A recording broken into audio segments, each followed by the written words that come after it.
a spirit that only walks backward. The first time they saw him was on the edge of the yam fields, just before dawn.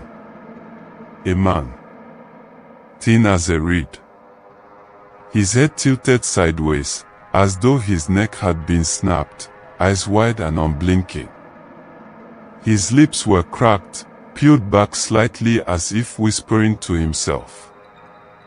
His skin sagged like wet cloth, pale as dust in moonlight. He walked slowly, one foot behind the other. Always backward, never forward. The farmers thought him a drunk, lost in the night. They called out to him, laughing nervously. He did not turn. He only kept retreating, step by step, into the mist. When one of them, braver than the rest, touched his shoulder, his body jerked, like a puppet with broken strings. His jaw dropped open, and a sound poured out, low and hollow, not made for human throats. "Don't let me turn." The farmer staggered back, heart hammering. And then he saw it. Though the spirit's face stared blankly ahead, its shadow, dragging long across the soil, was facing him directly. And the shadow's mouth was smiling. The backward man. The village of Luntu was already cursed with famine and drought. Children coughed dust into their hands. The riverbed was dry, a ribbon of cracked earth where fish bones gleamed like glass. Goats wandered thin and fevered, their ribs pressing through hide. But none of that frightened the people as much as the backward man. Every night, he appeared in a different place, the abandoned shrine, the cattle pens, the broken well.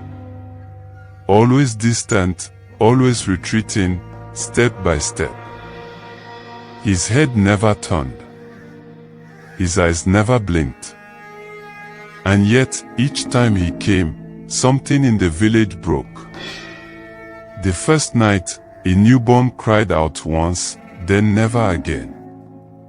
The second night, the yam harvest blackened as if touched by fire. The third, a house beam split without reason and crushed a sleeping elder. By the seventh, the villagers whispered no more, they only sat in silence, waiting for what would collapse next. The elders said, "It is not where he is going.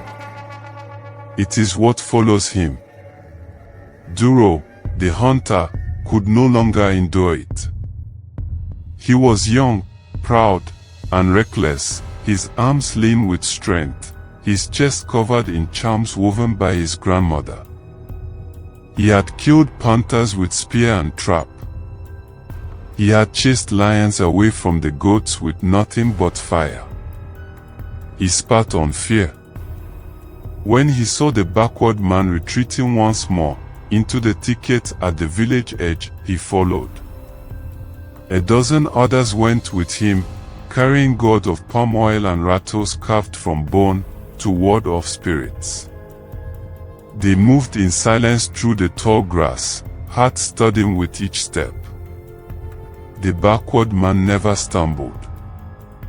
He walked backward as if guided by invisible hands, his feet gliding over roots and stones. Hours passed. The forest grew colder, though it was still the season of heat. Finally, Duro could stand it no longer. He raised his spear and hurled it. The blade struck the spirit's chest with a thud. But no blood came. Instead, the figure collapsed into a heap, arms and legs folding like dry sticks, head snapping backward with a sickening crack. His jaw twitched. His body convulsed like something trying to escape its own skin. Then the voice came, rustling like dry leaves in a windless night. "Now you must take my place." Duro screamed. His legs locked stiff. His arms bent unnaturally. His body twisted until his spine cracked like splitting wood. His eyes bulged as his feet began moving backward. The villagers cried out in horror. Some fled, others dropped to their knees in prayer. But Duro's shadow was no longer his own. It was the backward man's. Taller. Wider. Its face grinned with jagged teeth that did not exist in Duro's mouth.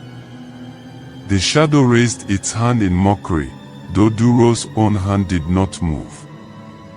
Step by step, he retreated into the darkness, his face blank, his eyes filled with rainwater light. Behind him, the old figure lay still on the ground, empty, lifeless, nothing but a husk of rags and dust. The curse had shifted. And now Duro was the one walking backward. From that night on, the figure returned. Sometimes it wore Duro's face, pale and slack, stepping backward across the yam fields. Sometimes it shifted back to the gaunt, broken man they had first seen.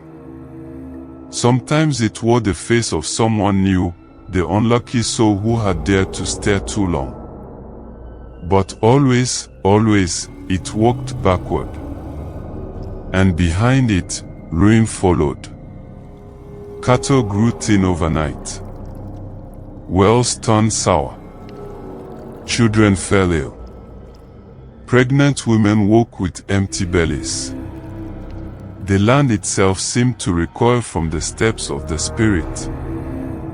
The elders taught the children a new law: do not follow. Do not call to him.